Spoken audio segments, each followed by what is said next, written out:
ಆಯ್ತು, ನೀವು ಹೇಳೋದು ಈ ರೀತಿ ಮಾನಸಿಕ ಅಸ್ವಸ್ಥ ಅಂತೇಳಿ. ನಾನು ಸರ್ ಹತ್ರ ತಗೋತೀನಿ. ಸರ್, ನನಗೊಂದು ಕುತೂಹಲ ಇದೆ ಈ ಪಾಯಿಂಟ್ಗೆ ಸಂಬಂಧಪಟ್ಟಂತೆ. ಯಾರೋ ಒಬ್ಬ ವ್ಯಕ್ತಿ ಬಂದು ನಾನು ಇಷ್ಟೆಲ್ಲ ಕ್ರೈಮ್ ಮಾಡಿದ್ದೀನಿ ಅಂತ ಒಪ್ಕೊಂಡು ಕುತ್ಕೊಬಿಟ್ರೆ, ಪೊಲೀಸ್ ಸ್ಟೇಷನ್ ಮುಂದೆ ಬಂದು ಇಷ್ಟೆಲ್ಲ ಕ್ರೈಮ್ ಮಾಡಿದ್ದೀನಿ, ಹಿಂದೆ ಒಂದು 20 ವರ್ಷದಿಂದ ಇಷ್ಟೆಲ್ಲ ಮಾಡಿದ್ದೆ, ನಾನೀಗ ಅಪ್ರೂವಲ್ ಆಗ್ತಾ ಇದ್ದೀನಿ ಅಥವಾ ನನಗೆ ಪಾಪ ಪ್ರಜ್ಞೆ ಕಾಡ್ತಾ ಇದೆ ಅಂತ ನಿಮ್ಮ ಮುಂದೆ ಕುತ್ಕೊಂಡ್ರೆ ಏನಾಗುತ್ತೆ ಸರ್? ಫಸ್ಟ್ ಇಲ್ಲಿ ಏನು ಮಾಡಬೇಕಿರುವಂಥದ್ದು, ಆತ ಹೇಳಿರೋದು ಸತ್ಯನಾ ನಿಜನ ಅಂತ ಕಂಡುಹಿಡಬೇಕಾಗುತ್ತಲ್ವಾ ಅಂತ ಹೇಳ್ಬಿಟ್ಟು.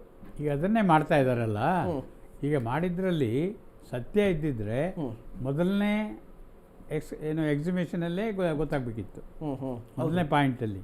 ಬೇಡ, ಎರಡನೇದ್ರಲ್ಲಿ ಗೊತ್ತಾಗಬೇಕಾಯ್ತು, ಮೂರನೇದು ಗೊತ್ತಾಗಬೇಕಾಯ್ತು, 5. ಈಗ 5 ಮಾಡಿದಾರಲ್ವಾ, 5ರಲ್ಲಿ ಏನಾದ್ರು ಸಿಗ್ಬೇಕಲ್ವಾ? 1/3 ಆಯ್ತಲ್ಲ, 1/3 ಆಲ್ಮೋಸ್ಟ್ 1/3ಗಿಂತ ಜಾಸ್ತಿನೇ ಆಯಿತು.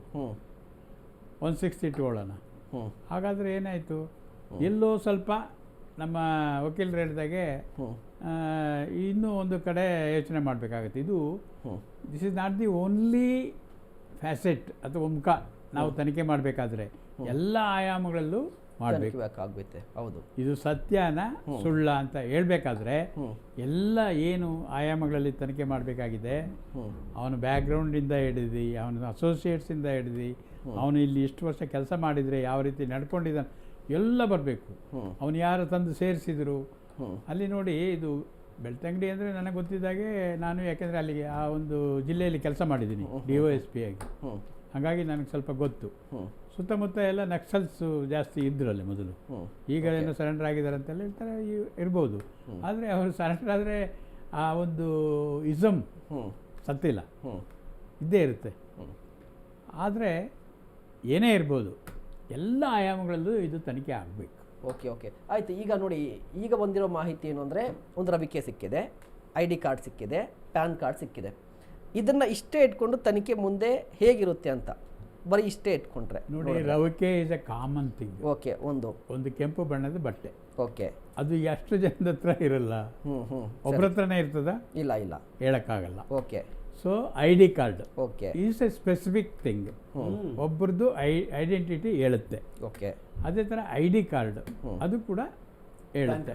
PAN card and ID card ಅವರು ಇಟ್ ಇಸ್ ಇಂಡಿವಿಜುವಲ್ ಆಗಿ ಯಾರಂತ ಟ್ರೇಸ್ ಮಾಡ್ಬೋದು. ಎರಡರಲ್ಲೂ ಒಂದೇ ಹೆಸರು ಇದೆಯಾ? ಇಲ್ಲ, ಲಕ್ಷ್ಮಿ ಅಂತ ಮಾತ್ರ. ಒಂದು ಪ್ಯಾನ್ ಕಾರ್ಡ್ ಅಲ್ಲಿ ಲಕ್ಷ್ಮಿ ಅಂತ ಹೆಸರು, ID ಕಾರ್ಡ್ ಅಲ್ಲಿ ಇದೊಂದು ATM ಅಲ್ಲಿ ಯಾವುದೋ ಒಬ್ಬ ವ್ಯಕ್ತಿಯ ಹೆಸರಿದೆ ಅಂತ ಹೇಳ್ತಾರೆ, ಬಟ್ ವ್ಯಕ್ತಿ ಹೆಸರು ಇನ್ನು ಅಲ್ಲಿಗೆ ಇಬ್ಬರದ್ದು ಬಂತಲ್ಲ.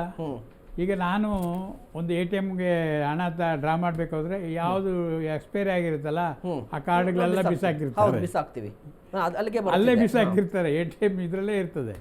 ಒಂದೊಂದ್ಸರಿ ನನಗೂ ಗೊತ್ತೆ, ಆಮೇಲೆ ಡೇಟ್ ತೆಗೆದು ನೋಡಿದ್ರೆ ಎಕ್ಸ್ಪೈರ್ ಆಗಿರುತ್ತೆ. ಹೀಗೆ ಏನು ಅದ್ರ ಮೇಲೆ ನಾವು ಒಂದು ಜಡ್ಜ್ಮೆಂಟಲ್ಲ ಅದು, ನೀಡ್ಸ್ ಇನ್ವೆಸ್ಟಿಗೇಷನ್ ಮಾಡೋಣ. ಮಾಡ್ತಾರೆ, ಅವ್ರು ಬಿಡೋದಿಲ್ಲ. ಆದರೆ ಅದೆಲ್ಲರೂ ಒಂದು ಕಡೆ ತೊಗೊಂಡೋಗ್ಬೇಕಾಯ್ತಲ್ಲ. ಈಗ ಒಂದು ತಗೊಳ್ಳಿ, ಅದೇ ಜಾಗದಲ್ಲಿ ಒಂದೇ ಸಪೋಸ್ ಲಕ್ಷ್ಮೀದು ಪ್ಯಾನ್ ಕಾರ್ಡ್, ಲಕ್ಷ್ಮೀದು ID ಕಾರ್ಡ್ ಎರಡೂ ಸಿಕ್ಕಿದೆ ಅಂದರೆ then there is sort of corroboration. Okay, ಇಲ್ಲಿ ಒಂದೊಂದು ಬೇರೆ ಬೇರೆ ಇದೆ. ಅವನು ಯಾರು, ಇವನು ಯಾರು, ಎರಡು ವ್ಯಕ್ತಿಗಳು ಬಂದ್ರಲ್ಲ. So needs verification and confirmation. ಈಗ ಆ ಬೈ ಚಾನ್ಸ್ ಅದು ಯಾವ ಡೇಟಿಗೆ ಇಶ್ಯೂ ಆಗಿದೆ ಪ್ಯಾನ್ ಕಾರ್ಡು, ಇವನು ಹೇಳೋ ಪ್ರಕಾರ ಈ ಏನು ಡೇಟ್ ಇದೆ ಅದರಿಂದ ಆಚೆದೋ ಅಥವಾ ಅದಕ್ಕಿಂತ ಮೊದಲನೇದೋ ಇದು ನೋಡಬೇಕಾಗತ್ತೆ. Date of issue of any ಆ ಕಾರ್ಡ್ ಇದ್ದೇ ಇರುತ್ತೆ. ಅವರು ಟ್ರೇಸ್ ಮಾಡೋದು it's not a big thing. ಈಗ ನಮ್ಮ ವಕೀಲರು ಹೇಳಿದಾಗೇ ಅದರಲ್ಲಿ ಫೋಟೋ ಇದೆ ಅಂತ. ಈಗ ಪ್ಯಾನ್ ಕಾರ್ಡಲ್ಲೂ ಫೋಟೋ ಇರುತ್ತೆ, ಇದರಲ್ಲೂ ಇರುತ್ತೆ ID ಕಾರ್ಡಲ್ಲಿ. ಸೊ ಟ್ರೇಸ್ ಮಾಡೋಕ್ಕೆ ಏನಂತ ದೊಡ್ಡ ಕಷ್ಟ ಆಗಲಿಕ್ಕಿಲ್ಲ. ಓಕೆ, ಆಮೇಲೆ ಆ ಜಾಗ ಎಂಥದ್ದು, ಎಲ್ಲ ಭಕ್ತಾದಿಗಳು ಬಂದರೂ ಅಲ್ಲೇ ಸ್ನಾನ ಮಾಡಬೇಕು. ಘಾಟ್ ಅದು.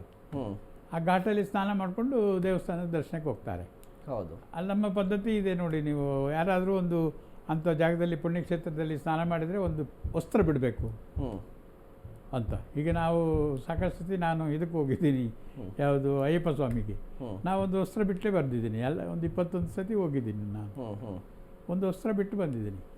ಯಾಕೆ ಅಂತೇಳಿದರೆ ಗೊತ್ತಿಲ್ಲ, ಏನೋ ನಂಬಿಕೆ ಆ ಥರ ಇದ್ದರೆ. ಆಮೇಲೆ ಈ ಕಾರ್ಡ್ಗಳ ಬಗ್ಗೆ ಕಳ್ಕೊಳ್ಳೋದು ಇದೆ. ಈಗ ಒಂದು ಬಟ್ಟೆ ತೆಗೆದಾಗ ಅಥವಾ ಏನೋ ಒಂದು ಇದರಲ್ಲಿ ಬಿದ್ದೋಗೋ ಚಾನ್ಸಸ್ಸು ಇರುತ್ತೆ. ಅವ್ರು ಏನಾದರೂ ಬಿದ್ದೋಗಿದ್ರೆ ಪ್ಯಾನ್ ಕಾರ್ಡು ಅಥವಾ ಇನ್ನೊಂದು ಕಳೆದೋಗಿದ್ರೆ ದೂರು ಕೊಟ್ಟಿದ್ದಾರೇನಾ, ಅವೆಲ್ಲ ವೆರಿಫೈ ಮಾಡಬೇಕಾಗುತ್ತೆ. It needs another aspect of ಇದು ಇನ್ವೆಸ್ಟಿಗೇಷನ್. ಓಕೆ ಬಟ್ ಸ್ಥಳದಲ್ಲಿ ಸಿಕ್ಕಿದೆ ಅಂದರೆ ಅದಕ್ಕೆ ಸ್ವಲ್ಪ ಮಹತ್ವ ಬಂದೇ ಬರುತ್ತೆ. ಓಕೆ ಓಕೆ ಅದನ್ನು ಓವರ್ ರೂಲ್ ಮಾಡಬೇಕು. Okay, it is a question of investigation ಅಂದರೆ ಏನು ಗೊತ್ತೇನೋ,